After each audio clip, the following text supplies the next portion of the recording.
আজকে যদি কবরের ভিতরে আপনি ঘুমায় যান, ছেলে আপনাকে কবরে রেখে কাঁদতে কাঁদতে চলে আসবে, বন্ধু বান্ধব সব চলে আসবে, একা একা কবরের ভিতরে আপনাকে শুয়ে থাকা লাগবে। খুব কমন প্রশ্ন, যেই প্রশ্ন আগে আল্লাহ ফাঁস করে দিস, যেই প্রশ্ন ফাঁস হয়ে যায় সেই পরীক্ষাটা বড় হার্ড হয়, ঠিক কিনা বলেন?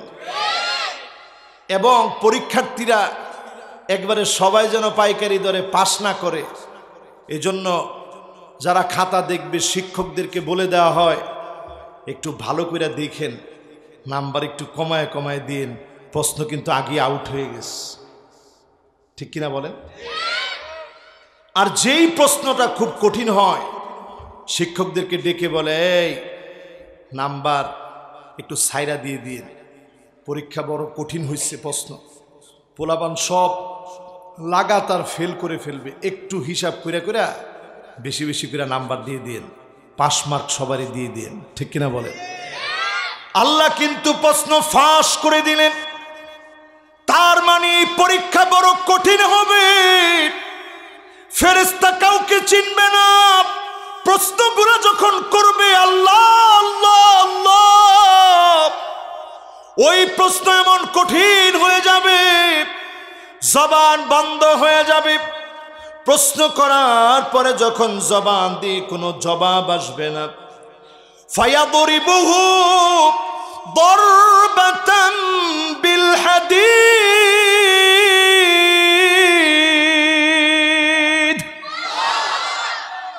লোহার হাতুড়ি দিয়ে কানের উপরে পিটানো শুরু হবে।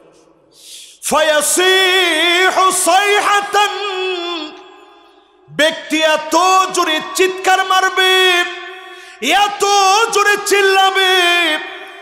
এই কবরস্থানে বহু আগের কথা মনে করে দেখেন, কবরস্থানের পাশে গরু বেঁধে রাখছে, গরু ছটফট ছটফট লাফালাফি শুরু করে দিয়েছে, গরু বেঁধে রাখছে, ছাগল বেঁধে রাখছে, লাফালাফি শুরু করে দিয়েছে।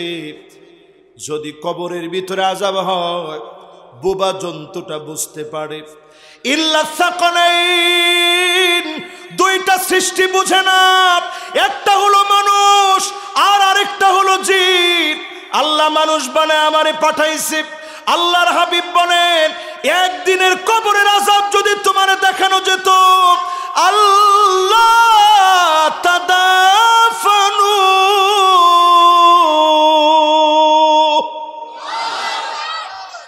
দাফন কাফনের কথা তোমার মনে থাকতো না। কিসের দাফন কাফন? মানুষ মানুষ মরে গেলে একেবারে ছুঁড়ে ফেলে দিয়া দৌড়ে পালায় চলে যেত, দাফন কাফনের কথা মনে থাকতো না। একদিনের এক মুহূর্তের আযাব দেখলে চিল্লায় বলেন আল্লাহু আকবার। এই মাহফিলে যারা বসছেন, যখনই লোকটা নামাজ নিয়ে কবরে যাবে, প্রশ্নগুলা জবান থেকে সহজে সহজে বের হয়ে যাবে, জোরে কোন সুবহানাল্লাহ। এবার যখন লোকটা অন্ধকারের ভিতরে হঠাৎ করে দেখবে কে যেন জ্বলে গেছে, বাতি হয়ে আলো দিচ্ছে, লোকটা প্রশ্ন করবে, কে গো তুমি? নামাজ বলবে, আমি তোমার নামাজ, নূরুন ওয়া বুরহানুন ওয়া নাজাহ, আমি তোমার নামাজ, আজকের তোমার জন্য কবরে বাতি হয়ে জ্বললাম, সাক্ষী হয়ে দাঁড়ালাম। নামাজের কারণে যিনি কবরবাসীকে মাফ করে দিবে তিনি কে? এবার বেনামাজির খবর লন। রাগ করতেছেন? বেনামাজি কইছি যে রাগ করতেছেন? রাগ করেন না ভাই, নামাজ ছাড়া আর থাকেন। কোন লোক বেনামাজি হইলে নিজের মুসলমান বলে পরিচয় দেওয়ার কিচ্ছু নাই। আমার ঠিক তো কম না? সবাই কম, জোরে কম। আর যারা নামাজ পড়তে যান এরা গিয়েও অনেকে ইমাম সাহেবরে হারে ডিস্টার্ব করেন। আমার ঠিক কইছে একজনে, একটু সেজদায় গিয়ে ইমাম সাহেব দেরি করলে হ্যাঁ উনার শুন না, মনে হয় সবার ঠান্ডা লেগে গেছে। অনেক মুসল্লিরা পরে সার দোকানে বইয়া কয় এই হুজুরটা রাগ কল নাই রে, কে রে কি করছে? ব্যাককলের সেরা ব্যাককল হুজুরটা। কি যে হুজুরে কি করছে? সেজদার মধ্যে গেলে আর হুশ থাকে নাই হুজুরের। আপনি যে কথাটা কইলেন, আপনি জানেন কত বড় অন্যায় হয়েছে। একটা আলেমের দাম আল্লাহর কাছে এত বেশি। ইমামরে তো আপনারা বেতন দেন 10,000 টাকা, চিন্তা করেন আমগরটা খায়, ইমামরে আর কি সম্মান ইজ্জত করুন? একটা ইমাম আল্লাহর কাছে এত দামি। আল্লাহর হাবিব বলেন, আমা ইয়াকশাল্লাযী আইয়ারফা রাসাহু ক্বাবলাল ইমাম, ইমামের আগে যারা মাথা উঠায় ফেলে, আইয়ুহাউইলাল্লাহু রাসাহু রাসাল হিমার, আমার বড় ভয় লাগে না জানি তার চেহারাটা গাধার মতো হয়ে যায়। তোর চেহারা গাধার মতো হয়ে যেত, শুধু আল্লাহর নবীর দোয়ার কারণে হয় নাই। ঠিক কিনা বলে? ইমামের লগে মাতবরি করবেন নি, সুন্দর করে ধীরস্থিরভাবে নামাজ পড়বেন। নামাজের ভিতরে আসলে মুনাফিক চিনা যায়। একটু কয়ে লইতাম, কই কি কম বলি, কি বলেন বলি। নামাজের ভিতরে আসলে মুনাফিক চিনা যায়। কেমনে চিনা যায়? সারা পথ হাঁটতে আসছে, মসজিদে আইসাই একটা এমন একটা শ্বাস ফালায়, মনে হয় আর 2-3 দিন পরে দুনিয়া থেকে চলে যাবে, শেষ হয়ে। এইবার কিও শ্বাস কি এইভাবে ফালায়? এইরকম শ্বাস ফালায় এরপরে চেয়ারটার মধ্যে বইয়া মাতবরের মতো নামাজ পড়ে।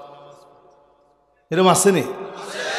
হ্যাঁ, যদি কারো, আমি পরিষ্কার বলি, যদি কারো স্পাইনাল কর্ডের সমস্যা হয়, প্রচন্ড স্পাইনাল কর্ডে ব্যথা, ফিস্টুলা সমস্যা, অ্যানাল ফিসার সমস্যা, পাইলোনিডাল সাইনাস, এই রোগগুলো জনিত কোনো কারণে যদি বসতে অসুবিধা হয়, হাঁটু বাঁশ করতে পারেন না, এই অবস্থায় যদি আপনি বসে নামাজ পড়েন কোনো অসুবিধা নেই। কিন্তু যদি আপনি পুরা সুস্থ বাহিরে, শুধু মসজিদে আসলে আপনার চেয়ার লাগে, এই মার্কা নামাজ জীবনে আল্লাহর কাছে কবুল হবে না। ঠিক কিনা বল? এটা হচ্ছে মুনাফিকের আলামত। কিসের আলামত? আলেমরা কোন কমু কুসালা, কিসের আলামত? মুনাফিকের। কিসের আলামত? 2 নাম্বার আরেকটা আলামত নামাজে আসলে প্রকাশ পাই, ইউরাউনান নাস, মানুষকে দেখায়। আমি তো অবাক হই কিছু দৃশ্যতা দেখলে। গত 3 দিন আগে একটা মিছিল ভাইরাল হয়ে গেছে ফেসবুকে, নামাজ চলতেছে, তো সেখানে এক মার্কার মিছিল চলতেছে, তো কয়েকজন পাশ থেকে মুসলিম তো কইছে নামাজ চলতেছে আসতে, নামাজের কথা কই স্পিডে একেবারে শেষ করে এলাম। লোকটার নাম কি? হ্যাঁ, দেখছেন, নাম ও মানছে সব মুখস্থ করে লাইছে। আপনি চিন্তা করেন, এই মুসলমানের দেশে নামাজ নিয়ে তুমি কটাক্ষ করবা, তুমি যেই হও না কেন মুসলমান এটা মানবে না। ঠিক কিনা বলেন?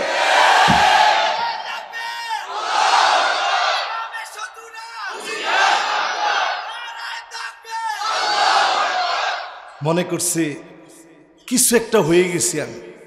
4 কারণে মানুষ বড় জালেম হয়। কয় কারণ? পথ যায় এখন কোন দিক থেকে কোন দিক যাইতেছে আমি নিজেও জানি না, আমি কইতে থাকবো। 4 কারণে মানুষ সবচেয়ে বেশি জুলুম করে। 1 নাম্বার কারণ হচ্ছে, আমি কিন্তু একটা কথাও কাউকে কষ্ট দেওয়ার জন্য বলতেছি না, দিনের দিকে ফিরে আনতে বলতেছি। ঠিক কিনা বলেন?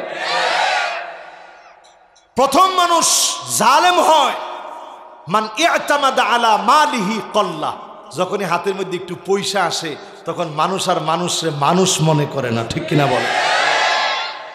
আল্লাহ এক কারণকে দিয়ে বুঝায় দিল, নিজের অনেক বড় মনে করো না, কারুনের মতো তোমার সম্পদ ধ্বংস হয়ে যাবে, মাটি গিলে খেয়ে ফেলবে, অস্তিত্ব বিনাশ হয়ে যাবে। ঠিক কিনা বলে?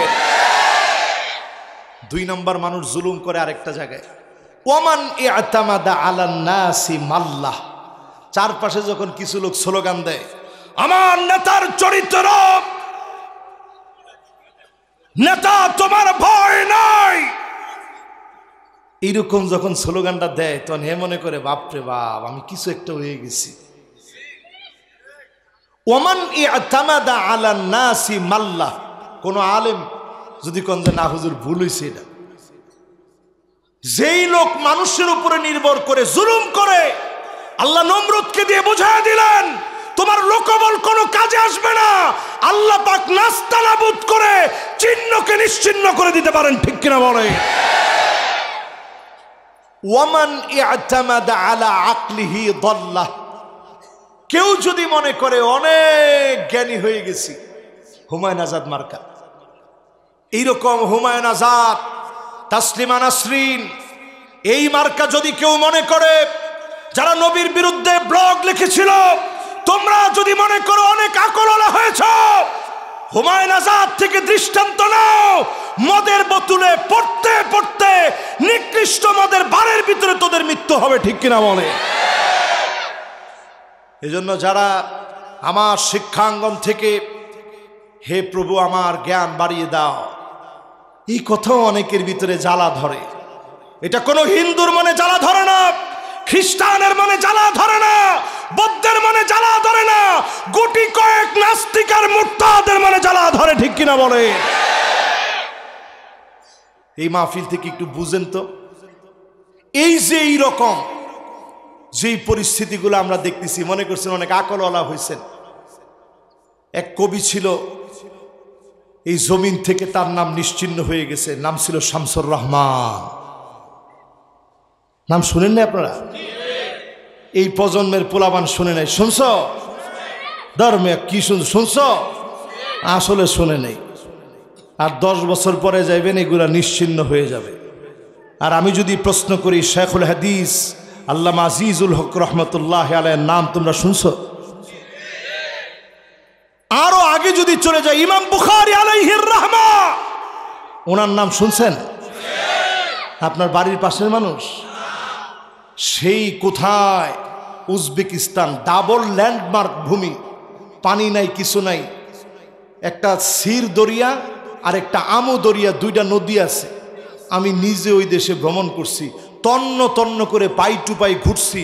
আমার কাছে মনে হয়েছে ইমাম মাতুরিদি থেকে শুরু করে হেদায়ার প্রণেতা মুরগিনানি রহমতুল্লাহ আলাই সহ কত বড় বড় আলেম সেই উজবেকিস্তানে শুয়ে আছে, সেই সামারকান্দে ইমাম বুখারী ঘুমায় আছে। এই দেশ পর্যন্ত তার পরিচিতি আল্লাহ পৌঁছায় দিয়েছে, জোরে কোন সুবহানাল্লাহ। আর তুই বেটা কি কবিতা লিখে গেলি, খুব আকলওয়ালা নিজেরে মনে করছে। এদের আকল এদেরকে ডাস্টবিনে নিক্ষেপ করছে, ঠিক কিনা বলে? 1 নাম্বার মানুষ জুলুম করে, 2 নাম্বার জুলুম করে চারপাশে কিছু স্লোগান, 3 নাম্বার মানুষ জুলুম করে একটু মাথায় ঘিলু হইলে, ধরেন ডান দিকে চুল আছে, বাম দিকে আছে, মাঝখানে নাই, লেভেল লেভেল, মাঠের মতো, স্টেডিয়ামের মতো। এইরকম যারা, ওই যে মাঝখানে আরেকজন দেখছিলেন না, খালি হুজুর করে দেখলে, হুজুর আস, আলিফ বাতাসা পরে কেমনে আমিও শিখিয়ে দিই। আমি চিন্তা করছি, আল্লাহ এই যে কি মাইটটা খাবে। সারা দিন ব্যাপী শুনলাম, সে কইল আসেন মোল্লারা বহস করি। আমি চিন্তা করলাম বাহাস বাহাস, হের অবস্থা না জানি কি হয়। সারাদিন শুনি বাহাস বাহাস, রাত্রেবেলায় শুনি পাগলার কল রেকর্ড ফাঁস। থাকার নাম টাম না কই বাজার। এইবার তারে কোনো মার্কা টার্কাও দেয় না। এখন কি জানি একটা মাগল মার্কা পাইছে, মনে হয় ইগল। হ্যাঁ রে মুসলমান, কই দেন একজনের, এরা ওয়াজ মুখস্থ, কয় পাগলে পাইছে ইগল। কারবারটা দেখছেন, এনে বইয়া মিলাই ফেলাইছে। তো এবার চিন্তা করেন ভাই, যারা এখানে বসছেন, 1 নম্বরে জুলুম করে কিসের লেগা? টাকার বড়াই দেখেন। 2 নম্বরে জুলুম করে কিসের লেগা? আশেপাশের কিছু লোক স্লোগান দেয়, নেতা আমি আসি। আর 3 নাম্বার কিসের জন্য? ওই যে একটুখানি ঘিলু, একটু আকল হইলে মনে করে বাপরে বাপ, আমার স্মৃতি মেধাবী আছে। এরপরে মানুষ জুলুম করে। ওয়ামান ইয়াতামাদ আলা সুলতানিহি জাল্লা, কেউ যদি মনে করে আমার ক্ষমতা চিরস্থায়ী, কোনোদিন ক্ষমতা যাবে না, টেনে হিসড়ে অপদস্থ লাঞ্ছিত আল্লাহ বানায় দিবে। ঠিক কিনা বলে? আমাদের জায়গাটা কোনটা? একজনে কই কিস, ও উনি মোবাইলে কথা কইতেছে কিস, আমি মনে করছি উনি আমার দিকে কিস।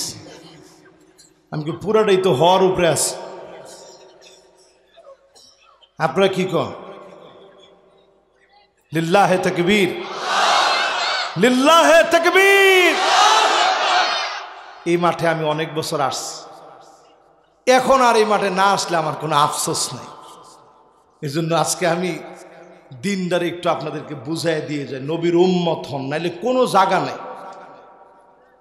ঠিক কয় দুইজনে, নবীর উম্মত হন, না হলে কবর আপনাকে চিনবে না। কবর যদি আপনাকে না চিনে, আল্লাহর আখিরাতের কোন অধ্যায় আপনাকে চিনবে না। ঠিক কিনা বলে? এবার আমার ভাইয়ের একটু হিসাব মিলান, আমরা যাব কোন পথে?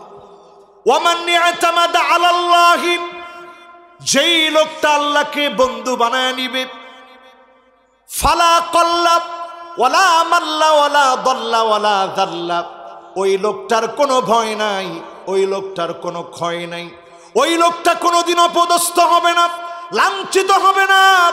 পরিশেষে দেখা যাবে বিজয়ের মালা ওই লোকটাকে যিনি পড়া দিবেন তিনি কে? রাজি আছেন ইনশাআল্লাহ? এবার বলেন তো, নবীজি কাঁদতো এক নাম্বার কাদের জন্য? দুই নাম্বার লিল্লাহে তাকবীর। মাশাআল্লাহ, মনোযোগ আছে একেবারে 100 ইনশাআল্লাহ। কোন আর একটু জোরে। 3 নাম্বার মাশাআল্লাহ আমাদের জন্য। এবার 4 নাম্বার মাশাআল্লাহ। দেখছেন শ্রোতা, আমি মনে করছি হুজুর 4 নাম্বার তো কোনই না, এখনো এই কথা কইবেন আপনারা। 4 নাম্বার কি? এই যে কবর ঘুমায় আছে আল্লাহর গোলামেরা, আল্লাহর নবী উহুদ পাহাড়ের সামনে গিয়ে কাঁদলেন। চাচা আমির হামজার কথা নবীর মনে পড়ে গেছে। আহারে আমার চাচা আমির হামজাকে কিভাবে শহীদ করা হলো। কান কেটে ফেলেছে, নাক কেটে ফেলেছে, বুক চিরে ফেলেছে, কলিজা বের করে চিবিয়েছে। শুধু দিন বিজয়ের জন্য আমির হামজা শহীদ হয়ে গেছে। সাইয়্যিদুশ শুহাদা, শহীদের নেতা আমির হামজা উহুদ প্রান্তে ঘুমায় আছে, শহীদ হয়ে গেছে। আল্লাহর নবী ডেকে ডেকে বলে, ও শহীদেরা রে, আল্লাহর ওয়াদাগুলো আল্লাহ যেন তোমাদের উপরে পুরা করে, আল্লাহর ওয়াদাগুলো যেন পুরা হয়ে যায়। আল্লাহর নবী বিশ্ব নবী কাঁদলেন। নবীর কান্না যিনি কবুল করে নিলেন তিনি কে? ওই প্রান্তে ঘুমায় আছে হানজালা রাদিয়াল্লাহু তাআলা আনহু। সাহাবীর নাম কি? কোন? হানজালা। সবাই কোন কি নাম? কত নাম আপনারা মুখস্থ একটু আগে নিজেরা কইছেন, এখন এই নামটা মুখস্থ করেন, হানজালা। হানজালা, মাশাআল্লাহ, সুন্দর উচ্চারণ হয়েছে। এই যে সাহাবীর নামটা মুখস্থ করাইলাম, কেমন সাহাবী? গসিলুল মালাইকা, ফেরেশতারা ওনাকে নিয়ে আল্লাহর জান্নাতি ব্যবস্থাপনায় গোসল দিছে। জোরে কোন সুবহানাল্লাহ। স্ত্রীর সাথে ঘুমিয়েছে, মাত্র বিয়ে করেছে, কানের ভিতরে আসছে আন্নাফির আন্নাফির আন্নাফির।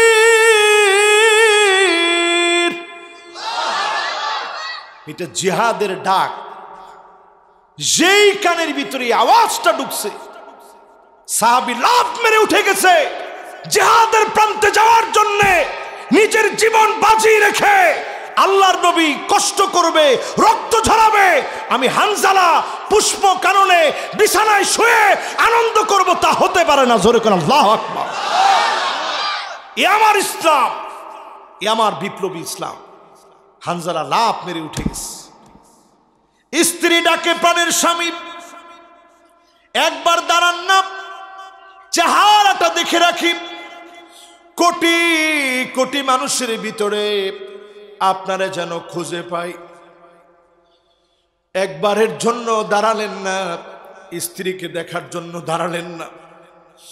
বলতে বলতে চলে আসতেছে, আর যদি দেখা না হয় আল্লাহর জান্নাতে দেখা হবে। আমার যত ভাইকে দিন বিজয়ের জন্য হারিয়ে ফেলেছি, অ্যাসেট হয়ে দাঁড়ায় আছে, আমরা জান্নাতে পেয়ে যাব। আল্লাহ পাক মুমিনদেরকে জান্নাত দিয়ে দিল ভরায়া দিবে। বলেন আল্লাহু আকবার। আমরা জেনে শুনেই পথে আছি, জেনে শুনেই পথে আছি, না জেনে না, জেনে শুনেই পথে আমরা আছি। এই পথের প্রান্ত সীমা দুনিয়ায় শেষ হয়ে যাবে, এই পথের প্রারম্ভ সীমা দুনিয়ায়, এই পথের শেষ হবে আল্লাহর জান্নাতে।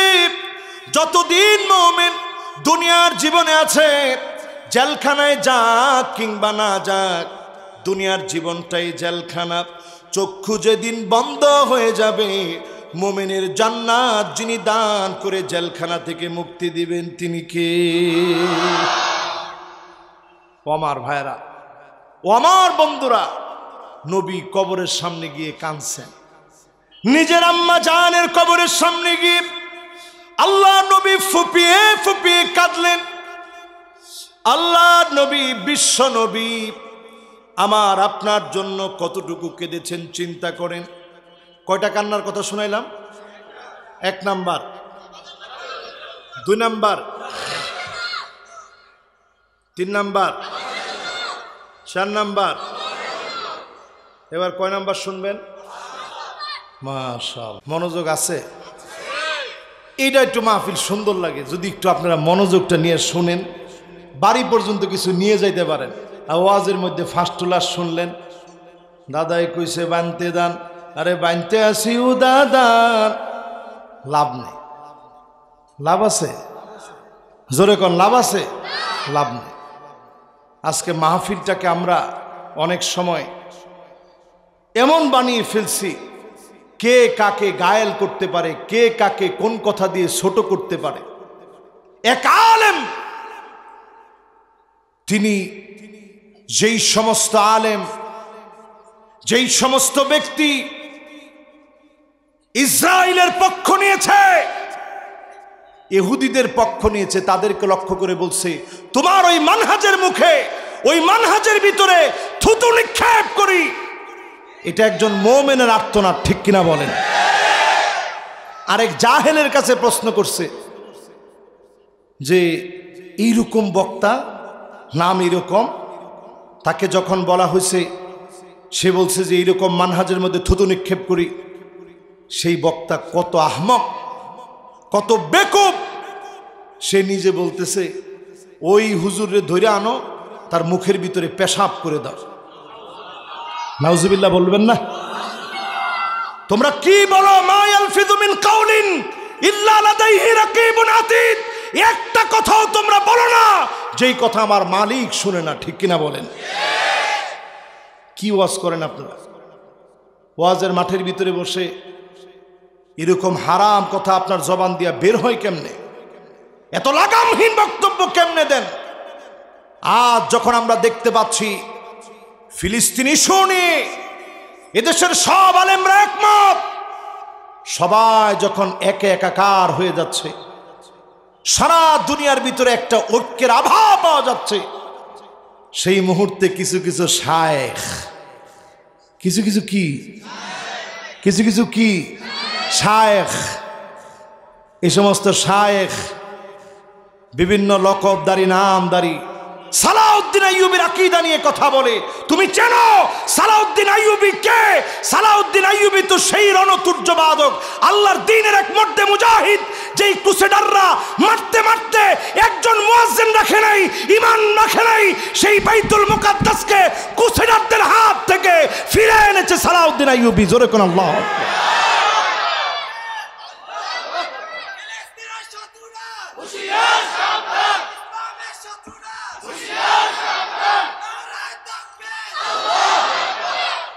দুঃখজনক সত্য, আমরা মুসলমানরা এখন ঘুমায় আছি, ঘুম থেকে জাগ্রত হন মুসলমান।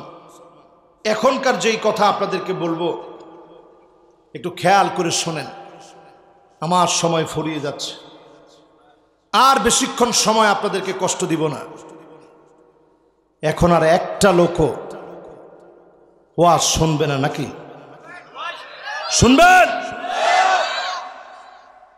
আলেম ওলামার যে হালত আমি দেখতেছি, জাহালত এখন দিন দিন বেড়ে যাচ্ছে, এলেম উঠায় নেওয়া হচ্ছে, যারে তারে এনে আপনারা এই স্টেজে বসায় দিচ্ছেন, ঠিক কিনা বলেন? কেউ হয়ে যাচ্ছে গলা কাটা, কেউ হয়ে যাচ্ছে গলা চাষা, কেউ হয়ে যাচ্ছে একেবারে কন্টাক্ট দাড়ি, নানা নামে বেনামে মাহফিলের এই পবিত্র অঙ্গনকে ধ্বংস করে দেওয়া হচ্ছে। এই মাহফিলে আমি 1-2 বছর না, এই কমিটির কচিবাই সহ এখানে যারা আছে, একজন লোক যদি বলতে পারে হুজুর আপনি কন্টাক্ট করে এই মাহফিলে আসছেন, বলতে পারবেন? কচিবাইরে জিজ্ঞাসা করেন, একজন লোক যদি বলতে পারে হুজুর কন্টাক্ট করে এই মাহফিলে আস।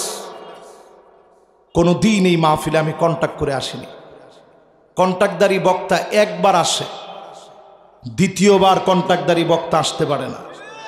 কন্টাক্টদারি বক্তা একবার চলে, দ্বিতীয়বার চলে না। আল্লাহর দিনে কন্টাক্ট কিসে?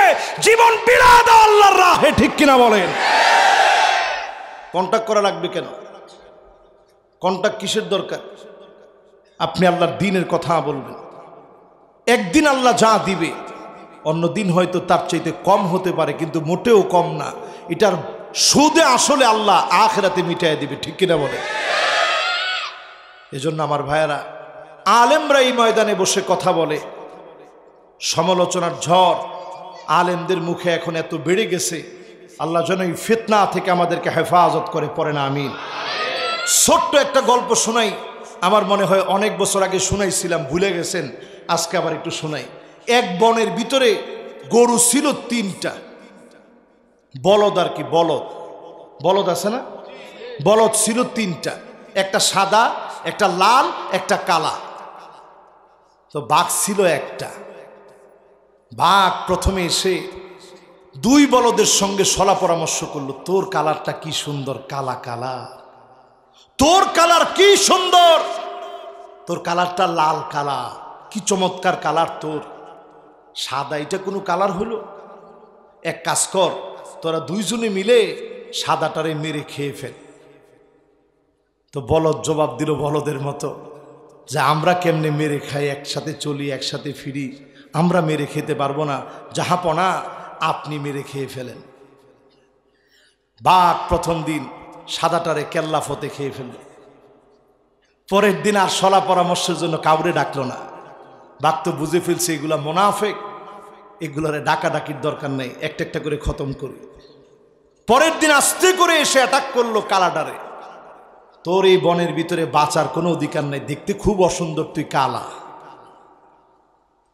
এর পরের দিন এসে ধরছে লালটারে, এখন তো আর তোরে জিজ্ঞাসা করে খেতে হবে না, তাড়াতাড়ি আয়, এখনই তোরে খাওয়া হবে। লালটা বুঝে ফেলছে আমি তো মরবো, এটা আগেই জানতাম, যে মুনাফিকে আমি করছি বাঁচার তো হক এমন আমার নাই। এইবার লালটা বলতেছে, আমার আগামী প্রজন্মকে সতর্ক করার জন্যে পাহাড়ের উপরে উঠে একটা কথা বলে আমি নেমে পড়তেছি, তারপরে আমারে খায়েন, কোনো অসুবিধা নেই। এবার গেছে পাহাড়ের উপরে, গিয়ে বলতেছে, উকিল তু ইয়াউমান ইয়াউমান উকিলা সাউরুল আবিয়াদ, ওই দিন আমাকে খেয়ে ফেলা হয়েছে যেদিন সাদা বলদকে খেয়ে ফেলা হয়েছে, ও আমার জাতি, একজন আলেমকে যেদিন অপমান করা হবে, আপনি যদি কথা বলতে না পারেন, একজন আলেমকে যখন মাজলুম করা হবে, আপনি যদি কথা বলতে না পারেন, জেনে রাখেন আপনাকে অপমান করা হয়েছে। ঠিক কিনা বলে?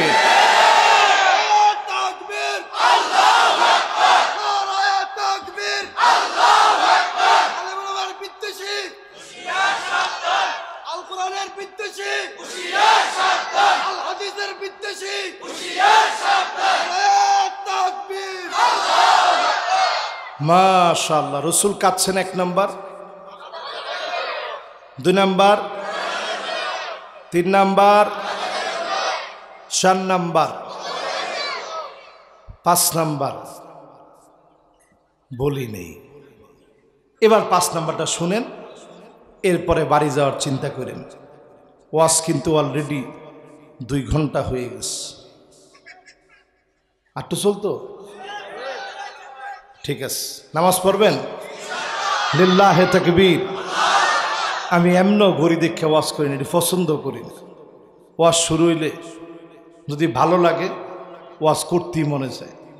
আজকে মন চাইতেছে ওয়াজ ফজর কি লিগা, ফজরের নামাজ জামাতে পড়ে আবার ওয়াজ শুরু করি। যতক্ষণ আপনারা নামাজ পড়বেন সিদ্ধান্ত নিছেন ওয়াজের উপরে থাকি, তবে আর বেশিক্ষণ না, 10-15 মিনিট। এখন আর আমার কোনো বন্ধুকে আমি ছাড়তে চাই না। একেবারে শেষ জামানার কিছু ইম্পর্টেন্ট বিষয় আপনাদের সাথে শেয়ার করতে চাই। শুনতে রাজি আছেন? 5 নাম্বারটা শুনে শেষ করেন। আল্লাহর নবী কাঁদলেন, সাহাবায়ে কেরামের সামনে নবীজি কাঁদলেন। নবীজির কান্নার কারণ কি? আল্লাহর হাবিব বলতেছেন, ওয়াদিতু লাউ রাইনা ইখওয়ানানা, আমার মনটা বড় চায় এক নজর যদি আমার ভাইগুলাকে দেখতে পেতাম। সাহাবায়ে কেরাম বড় আশা নিয়ে বললেন, ওগো নবীজি, আমরা কি আপনার ভাই না? আলাসনা ইখওয়ানুক, আমরা কি আপনার ভাই নই? আল্লাহর হাবিব বলেন, না না, তোমরা আমার ভাই না, বাল আনতুম আসহাবি, তোমরা তো আমার সাহাবী। আমার ভাই হবে তারা যারা অনেক পরে আসবে, জীবনে কোনোদিন আমি নবীকে দেখবে না, না দেখে যারা ঈমান আনবে। মান আমানা বি ওয়া লাম ইয়ারানি, জীবনে কোনোদিন আমি নবীকে দেখবে না, না দেখে ঈমান আনবে, তারা হবে নবীর ভাই। যদি আজকের এই মাহফিল থেকে নবীর সত্যিকার উম্মত হয়ে উঠতে পারেন, আল্লাহ নবী আমার জন্য আপনার জন্য পুলসিরাতের কিনারায় দাঁড়ায় থাকবে, আল্লাহকে ডেকে ডেকে বলবে, ইয়া রাব্বি সাল্লিম, ইয়া রাব্বি সাল্লিম, ইয়া রাব্বি সাল্লিম। ও আমার আল্লাহ, উম্মতদেরকে একটু মাফ করে দেন, উম্মতদেরকে ক্ষমা করে দেন। নবীর দোয়ার কারণে উম্মতদের উপরে যিনি শান্তি দিবেন তিনি কে? তাহলে 5 নাম্বার কান্না কাদের জন্য? আমগর লাগে। এরকম যদি হাদিস থেকে আমি বলতে থাকি, আলহামদুলিল্লাহ রাত ফুরায়া যাবে। 1টা 2টা হাদিসে না, শুধু নবী উম্মতের জন্য কাঁদছে, উম্মতের জন্য কাঁদছে। জোরে কোন আল্লাহ। কতদিন পেটের মধ্যে ক্ষুধা ছিল,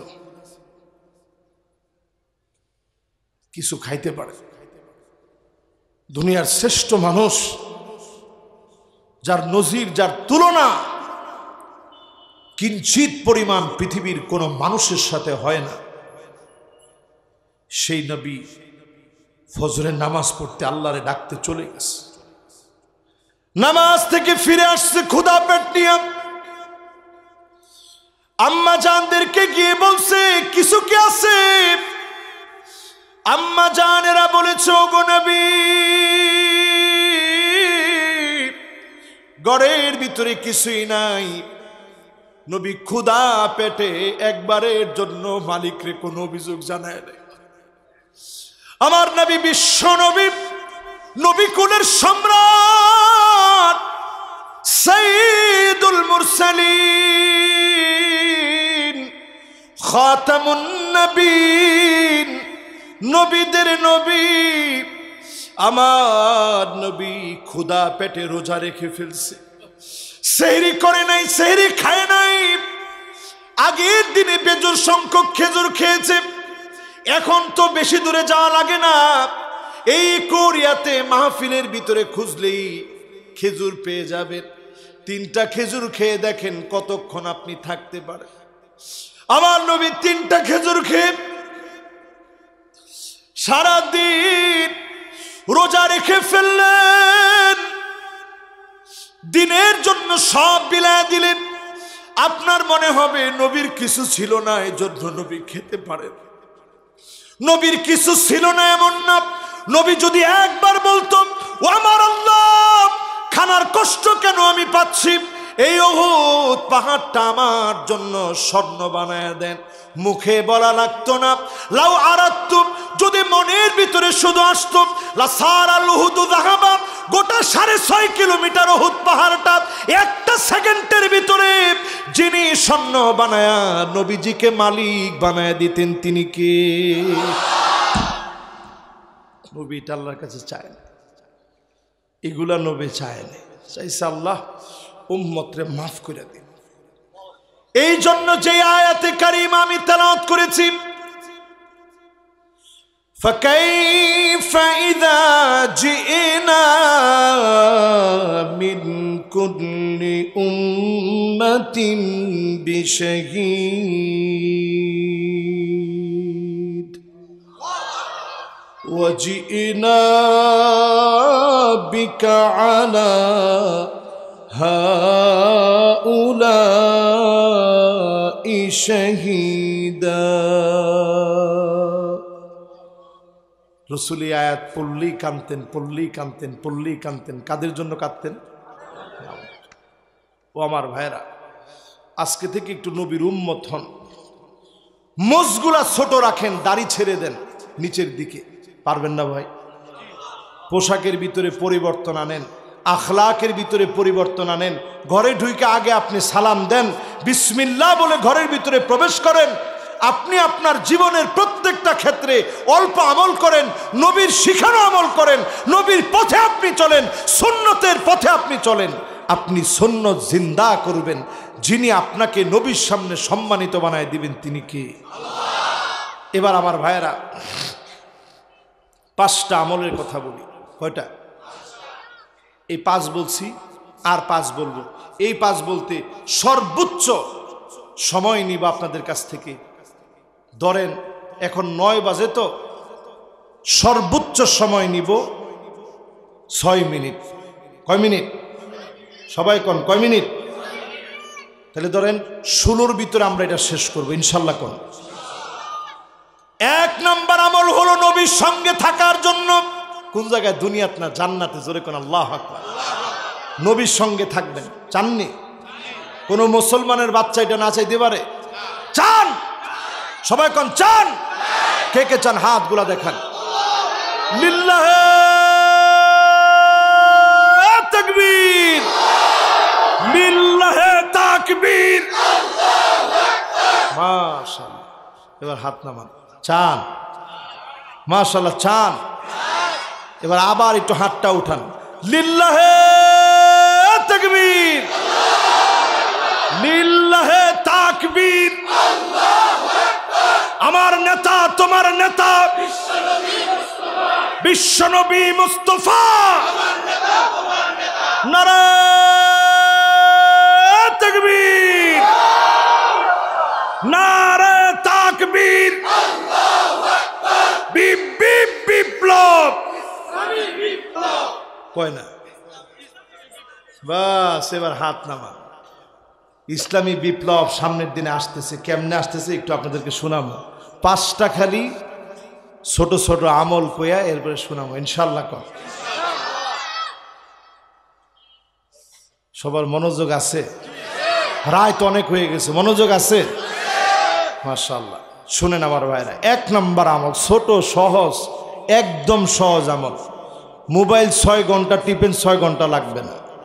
মোবাইল 6 ঘন্টা টিপেন, 6 ঘন্টা লাগবে না। আমি আপনাদের কাছে 5 ঘন্টাও চাই না, আমি আপনাদের কাছে 4 ঘন্টাও চাই না। ক্যাম্বাসাররা ওষুধ বেছে কেমনে দেখছেন? আপনাদের কাছে 100 টাকা চাই না, এই একটা ফাইল। কে কে নিছেন হাত তোলেন। তো 2-3 জন এমনি খাড়া করে রাখে, তাকে দলের লোক। হ্যাঁ কই নিছি। কাম হয়েছে? কহ কাম হয়েছে। কাম হয় না কেমনে?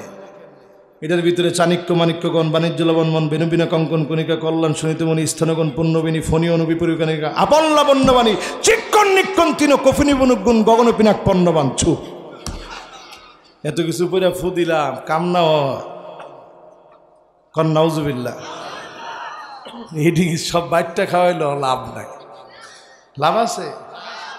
তো এইরকম কয়ে তারা কয় এই ফাইলটার দাম শুধু ছিল 500 টাকা, এখন 500 না, যান 400, 400 না, যান 300, 300 না, যান 200, 200 না, যান 100, শুধু কোম্পানির প্রচারের স্বার্থে মাত্র 50 টাকা।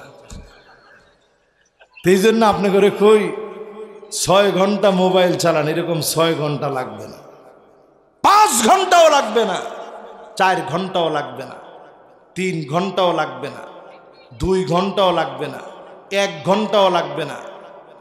তাহলে হুজুর কতক্ষণ? আধা ঘন্টাও লাগবে না, 10 মিনিটও লাগবে না, মাত্র 5টা মিনিট দিয়া আল্লাহরে সেজদা দিবেন। রসুল নিজে বলে কাসরাতুস সুজুদ, ওই যে রাত জেগে হুজুদ তাহাজ্জুদে জাগ্রত হয়ে 2টা রাকাত নামাজ পড়ে যদি মালিককে ডাক মারেন, নবীজির সঙ্গে আল্লাহর জান্নাতে একসঙ্গে আল্লাহ জায়গা করে দিবে। জোরে কোন সুবহানাল্লাহ। সরাসরি হাদিস থেকে শুনেন আমার ভাইরা, আল্লাহ নবীর বড় আদরের সাহাবী, সাহাবীর নাম রবিআ। কি নাম? সবাই বলেন কি নাম? রবিআ। কি নাম? বড় আদরের সাহাবী নবীজি, মাত্র 11 বছর বয়স। 11 বছর কার কার? জোরে একটু টান টান করে হাত তুলো তো দেখি। তোমার বয়স কত? হেরার 1 বছর বাকি আছে। তোমার কত? হের 1 বছর বেশি। কি সর্বনাশ! মাশাআল্লাহ, একজন দাঁড়াইছে, এর বয়স কত?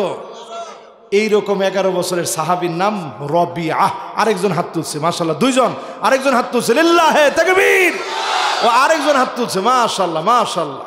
এই দেখেন ছোট ছোট বাচ্চা, এরা আজকে এত মনোযোগ নিয়ে শুনছে, মাশাআল্লাহ। এই যে ছোট ছোট বাচ্চারা এবার হাত না মনালে হাত ব্যথা হইবে, একটু পরে তোমরা মনের থেকে বদয়া দিবে। হুজুর এতক্ষণ 8টা উড়ে থুয়ে দিল। তো এই যে ছোট ছোট বাচ্চারা মাহফিলে আসছে, নবীজির একজন সাহাবী নাম রবিআ, বয়স কত? 11 বছর। ঘর নাই বাড়ি নাই, এতিম রবিআ। আহলে সুফার অধিবাসী। মসজিদ নববীতে যারা মসজিদ নববীতে রিয়াদুল জান্নার মধ্যে নামাজ পড়েছেন, পাশে আহলে সুফার সাহাবীরা থাকতো। আল্লাহর নবীর আদরের সাহাবীর নাম রবিআ। সাহাবী নবীর এত আপন ছিল, আল্লাহর নবীর দরজার সামনে দাঁড়ায় থাকতো। নবীজি আসবে, দূর থেকে ওজুর পানি এনে দিবে।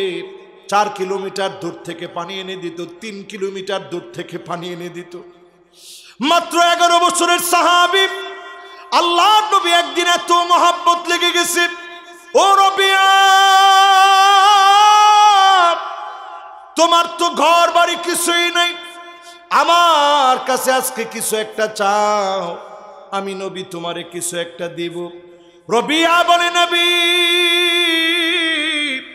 কোনো কিছু চাই না, মুরাফাকাতুকা ফিল জান্নাহ, আল্লাহর জান্নাতে একসঙ্গে থাকবো, এমন একটা দোয়া আমার জন্য করে দেয়। বয়স জানি কত? নবী জান্নাতে এক লগে থাকবো, এই দোয়া করেন। নবী কই ঠিক আছে, এটা দোয়া না হয় করব, নগদ কিছু চাও? নগদ কিচ্ছু লাগবে না, মুরাফাকাতুকা ফিল জান্নাহ, জান্নাতে একসঙ্গে থাকবো, এই দোয়া করেন। জোরে কোন সুবহানাল্লাহ। রসুলের মন ভরে গেছে। রসুল বলল, রবিআ, তুমি যেই তো জান্নাতে থাকতে চাও, ফাইন্নি আলা নাফসিকা বিকাসরাতিস সুজুদ, অধিক পরিমাণে সেজদা দি, আমি নবীজিকে সহযোগিতা করো। তোমার অধিক সেজদার কারণে আল্লাহর জান্নাতে নবীর পাশে যিনি তোমার জায়গা করে দিবে, তিনি কে? এই ছোট ছোট ফুলাফান্ডে যদি কই আজকে আমার কাছে কিছু চাও, আমার মনটা ভালো, তোমার কিছু একটা দিমু, কবে যে হুজুর আপনার মোবাইলটা দিয়া দেন। হ্যাঁ দেখছেন, হেরাই কইছে ঠিক। বলছে হুজুর আব্বারটা নিতে বারবার নিষেধ করে, খুব ঝামেলা করে আব্বা, আল্লাহর হস্তে হুজুর আপনার মোবাইলটা দিয়া দেন। কিন্তু সাহাবি কি কয়, কয় রসুল কিচ্ছু চাই না, আল্লাহর জান্নাতে একসঙ্গে যেন জায়গাটা হয়, এই দোয়াটা আমার জন্য করে দেন। জোরে কোন সুবহানাল্লাহ। 1 নাম্বার শেষ। এবার কয় নাম্বার? 2 নাম্বারে আকসারুহুম আলাইয়া সালাত। আজকের সেরা বার চলে গেছে, জুমা বার চলে গেছে। কয়জন দরুদ শরীফ পড়ছেন আমি জানি না, এইবারে আপনি দরুদ শরীফ পড়েন, ঘুম আসতেছে না, বারবার দরুদ শরীফ পড়েন, সাল্লাল্লাহু আলাইহি ওয়াসাল্লাম। জবান দিয়ে বলেন সাল্লাল্লাহু আলাইহি ওয়াসাল্লাম, মোহাব্বত নিয়ে বলেন সাল্লাল্লাহু আলাইহি ওয়াসাল্লাম, আওয়াজ করে বলেন সাল্লাল্লাহু আলাইহি ওয়াসাল্লাম। এই যে দরুদ শরীফটা পড়লাম, খুব কঠিন নি ভাই? এই দরুদ শরীফটা পড়লেন, দরুদ ইব্রাহিম পড়লেন, শুধু দরুদের উপরে থাকলেন। নবী বলেন আকসারুহুম আলাইয়া সালাহ, যেই লোকটা আমার উপরে অধিক পরিমাণ দরুদ শরীফ পড়বে, আমার সবচেয়ে কাছাকাছি তার বাড়িটা হবে। জোরে করে আল্লাহু আকবার। 2 নাম্বার শেষ। 1 নাম্বার তাহাজ্জুদের নামাজ পড়বেন, 70-80 রাকাত লাগতো না। কয় রাকাত? আরে কথা কয় না, কয় রাকাত? রসুল হাদিসের মধ্যে বলছে মাসনা। কোন কি? মাসনা মানে 2, মাসনা মানে 2, মাসনা মানে 2, মাসনা মানে 2। যদি পারেন 8 রাকাত পড়েন, নাইলে 2 রাকাতও যদি পারেন পড়েন, আল্লাহর জান্নাতে নবীর পাশে আল্লাহ বাড়ি বানায় দিবে। জোরে কোন আল্লাহু আকবার। 2 নাম্বার বলছি দরুদ শরীফ। বলেন তো কি? আরব দেশে যারা ছিলেন, ঝগড়া লাইগা মারামারি ফাটাফাটি, একেবারে পুরা বক্সিং শুরু হয়ে গেছে, কে কারে মারবে কাটবে। হঠাৎ তৃতীয় পক্ষ একজন এসে বলতেছে ইয়ালা সাল্লু আলা নবী, হে বেটা থাম, নবীর নামে দরুদ পড়। লাভ দিয়া উঠছে সাল্লাল্লাহু আলাইহি ওয়াসাল্লাম, রক্তি সব ঠান্ডা হয়ে গেছে। জোরে কোন আল্লাহু আকবার। দরুদ শরীফ পড়বেন ইনশাআল্লাহ। এবার কয় নাম্বার? 3। জোরে কোন, কত নাম্বার? 3 নাম্বার। 3 নাম্বার হুব্বুন নবী, নবীর মহব্বত হৃদয়ের ভিতরে আনেন, কাম হয়ে যাবে। সাহাবী প্রশ্ন করছে মাতা সাআহ, নবী কিয়ামত কবে হবে? আল্লাহর হাবিব উল্টা প্রশ্ন করছে ওমা ইস্তাদাত্তা লাহা, কিয়ামতের জন্য কি প্রস্তুতি তোমার আছে? সাহাবী বলছে নবী তেমন কিচ্ছু নাই, অনেক ইবাদত বন্দেগী দিয়া প্রস্তুতি নাই, কোনো কিছু দিয়া কোনো প্রস্তুতি নাই। ইন্নী উহিব্বুল্লাহ ওয়ার রাসূল, আমি আল্লাহ আর তার হাবিবকে বড় ভালোবাসি। জোরে কোন আল্লাহু আকবার। রসুল বলছে কাম হয়ে গেছে। আনতা মা'a মান আহবাবতা, যার সঙ্গে আপনার মহব্বত তার সঙ্গে আপনি থাকবেন। জোরে কোন আল্লাহু আকবার। 3টা শেষ। 4 নাম্বার কত? 4 নাম্বারে আমার ভাইরা, যতজন এই মাহফিলে বসলেন, মান কানা লাহু উখতান আও বিনতান, 2টা বোন আছে অথবা 2টা মেয়ে আছে, অথবা 3টা বোন আছে 3টা মেয়ে আছে, অথবা একটা বোন আছে একটা মেয়ে আছে, মানুষের মতো মানুষ বানালেন, দিন শিখালেন, সুন্দর পোশাক পরালেন, হিজাব পরিহিতা বানালেন, বুড়ো প্লাক আপনি নিষেধ করে দিলেন, এমনকি চুলের মাথার উপরে খোপা পরা, অশ্লীল ড্রেস পরা থেকে বিরত রাখালেন। এই কাজগুলা যদি করেন, সপাত্রে যদি বিবাহ দেন, আল্লাহর হাবিব বলেন আনা ওয়া হুয়া, 2টা আঙ্গুল যেমন কাছাকাছি। এই সাব্বাবা, আঙ্গুলের নাম কি? এটার নাম উস্ত। এটার নাম কি? সাব্বাবা। এটার নাম কি? এটার নাম উস্ত। এটার নাম কি? এটার নাম বিনসার। এটার নাম খিনসার। এটার নাম ইবাহাম। এই 2টা আঙ্গুল এইভাবে দেখায় কইছে, মাঝখানে কোনো ফাঁকা নাই। রসুল এইভাবে দেখায় বলছে আনা ওয়া হুয়া, আমি আর ওই লোকটা আল্লাহর জান্নাতে এইভাবে পাশাপাশি থাকবো। জোরে কোন আল্লাহু আকবার। 4 নাম্বার শেষ। এবার কত? 5 নাম্বার আমার ভাইরা, এতিমের মাথায় হাত বোলায় দিবেন, এতিমকে আদর করবেন। আমার নবী এতিম ছিল, আমার নবী পৃথিবীতে এতিম হয়ে আসলেন। এতিম নবীর মহব্বতে এতিমদেরকে মহব্বত করবেন, ভালোবাসবেন। নবীজি বললেন আনা ওয়া হুয়া, আমার পাশে যিনি জান্নাতে মেহমান বানায় দিবেন তিনি কে? শেষ। এবার শেষ জমানার একটু গল্প বলে যাই, 5টা মিনিট। কেউ যাইতে রইলে টান্না দুইরা বয় দিয়ে নেবেন। শোনেন কি কইতাম, মাশাআল্লাহ। শুনেন এবার, বর্তমান পৃথিবীর ইহুদিরা আমার বাইতুল মুকাদ্দাসের জায়গায়, কান্না খাড়া করে শুনেন, আমার বাইতুল মুকাদ্দাসের জায়গায় তারা 3rd টেম্পল তৈরি করতে চায়। যুবকরা শুনে রাখো, এমনও হতে পারে আজকের জীবনের শেষ মাহফিল, আর তোমাদেরকে সজাগ করতে পারিনি। এই মাহফিল থেকে বলি, 3rd টেম্পল ইহুদিরা তৈরি করবে, তবে একটা বাধা, লাল একটা গরুর প্রয়োজন। এটাকে তারা নিজেরা নাম দিয়েছে রেড হফার। রেড হফার, সবাই বলেন রেড হফার, মানে লাল বাছুর। রেড হফার, লাল বাছুরের জন্য তারা অপেক্ষায় ছিল। ইহুদিরা এখন নিজেরা দাবি করতেছে আমাদের রেড হফার, লাল বাছুর জন্ম হয়ে গেছে। তো জন্ম হলে 3rd টেম্পল এখনো বানাচ্ছে না কেন? তারা 3rd টেম্পল বানাতে হলে বানাতে হবে ঠিক বাইতুল মুকাদ্দাসের জায়গায়। এখন বাইতুল মুকাদ্দাসের জায়গায় বাইতুল মুকাদ্দাস যদি ভেঙে ফেলে, যেই মুসলমান নামাজ পড়ে না, যেই মুসলমান রোজা রাখে না, যেই মুসলিমা নারী পর্দা করে না, প্রত্যেকটা মুসলমানের হৃদয়ে আঘাত লেগে যাবে, সারা দুনিয়া থেকে তারা বয়কট হয়ে যাবে। ঠিক কিনা বলে? কারণ 200 কোটি মুসলমান হুশ থাকুক আর না থাকুক, বাইতুল মুকাদ্দাসের একটা ইট খুলে নিবে এটা মুসলমান দিবে না। কারণ রাসূল 16 কিংবা 17 মাস মুসলমানদের এই কিবলার দিকে ফিরে নামাজ পড়েছে। ঠিক কিনা বলেন? তাইলে এখন তারা এটা বানাবে কখন? যখন এই বাইতুল মুকাদ্দাসকে তারা ধ্বংস করতে পারবে। অলরেডি তাদের রেড হফার, লাল বাছুর তারা দাবি করছে। তাদের যে খামারগুলোতে গরু তারা লালন পালন করতো এই আশায় যে লাল বাছুর আসবে, সেই লাল বাছুরটা তারা তাদের পার্শ্ববর্তী পাহাড়টার মধ্যে নিয়ে, ওই পাহাড়টাও আপনারা এখন যদি আপনারা সার্চ করেন আপনারা পেয়ে যাবেন, ইহুদিদের উপাসনালয় বানানোর জন্যে তারা টেম্পল মাউন্টের মধ্যে নিয়ে তারা সেখানে এই রেড হফারকে তারা জবাই করবে। তাদের আশা হচ্ছে 10ম এই বাছুর, লাল বাছুরকে জবাই দিলেই দাজ্জাল এই পৃথিবীতে আসবে। তাদের এই মাসিহুদ দাজ্জাল তাদের প্রভু হিসাবে নামবে, তাদেরকে সাহায্য করবে, সারা পৃথিবীর নেতৃত্ব তারা পাবে। এই আশা এক হয়ে যাবে। ঠিক কিনা বলে? এই জন্য তারা নতুন করে প্ল্যান নিচ্ছে, অনেক দূর থেকে সুড়ঙ্গ করে আনছে, সুড়ঙ্গ করে আনছে। ঠিক যেইভাবে রাসূলুল্লাহর মুবারক দেহ তারা চুরি করতে চেয়েছে, রাসূলুল্লাহ সাল্লাল্লাহু আলাইহি সাল্লামের মুবারক দেহ চুরি করতে চেয়েছে, স্বপ্ন দেখানো হয়েছে, তারা এটা সফল হয়নি।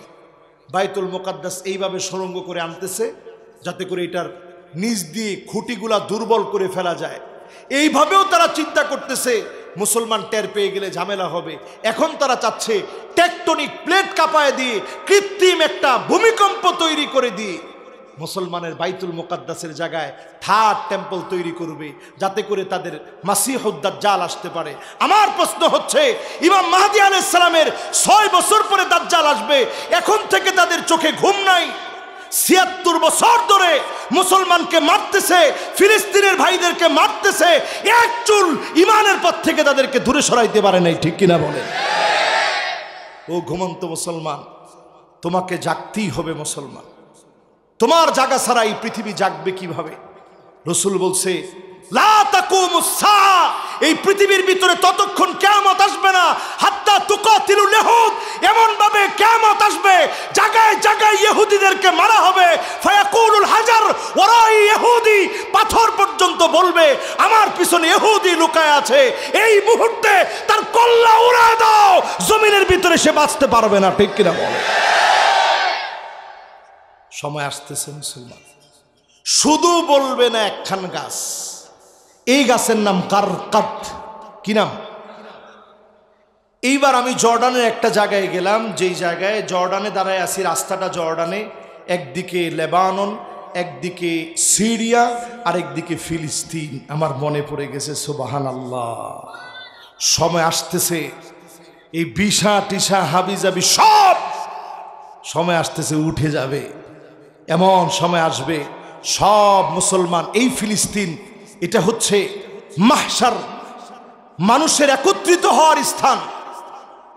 মুসলিম উম্মাহ এই প্রান্তে একত্রিত হবে, বিজয়ের নিশান আবার পতপত করে উঠবে। জোরে কোন আল্লাহু আকবার। ও আমার মুসলমানরা শুনে রাখেন, আজকের এই মাহফিলে পরিস্থিতি এমন ভয়াবহ হবে সামনের দিনে, ভয়াবহতার পর্যায়ে বাড়তে বাড়তে বাড়তে বাড়তে যখনই মুসলমানের বাইতুল মুকাদ্দাসে হাত দিবে, সারা দুনিয়ার ভিতরে মুসলমান নাড়া খেয়ে যাবে। একটা লড়াই হবে, ওই লড়াইয়ের নাম মালহামা। তৃতীয় বিশ্বযুদ্ধের মঞ্চ তৈরি হয়ে গেছে, প্রস্তুতি চলছে। সারা পৃথিবীর 36টা দেশের মধ্যে এখন অনেক দেশের নামও আপনারা জানেন না, কিন্তু যুদ্ধ চলতেছে। অনেক আফ্রিকার দেশ আছে যেখানে ইসলাম গ্রহণ করার কারণে তলে তলে মুসলমান নিধন চলছে, ভিডিও পর্যন্ত প্রকাশ হচ্ছে না। ঠিক কিনা বলে? ও মুসলমান, সময় যখন এরকম ভয়াবহ যাচ্ছে, ভয় পাওয়ার কারণ নেই। আমাবস্যার ঘোর অন্ধকারের পরে সুবে সাদিককে মুমিনদের জন্য যিনি প্রকাশিত করে দিবেন তিনি কে? ইমাম মাহদী আলাইহিস সালাম তখনই আত্মপ্রকাশ করবে। ইউসলিহুল্লাহু লাহু লাইলাতান ওয়াহিদা, এক রাত্রির ভিতরে দুনিয়ার মানুষগুলোকে আল্লাহ পাক মুমিনদেরকে আবার বিজয় দান করে দিবেন। জোরে কোন আল্লাহু আকবার।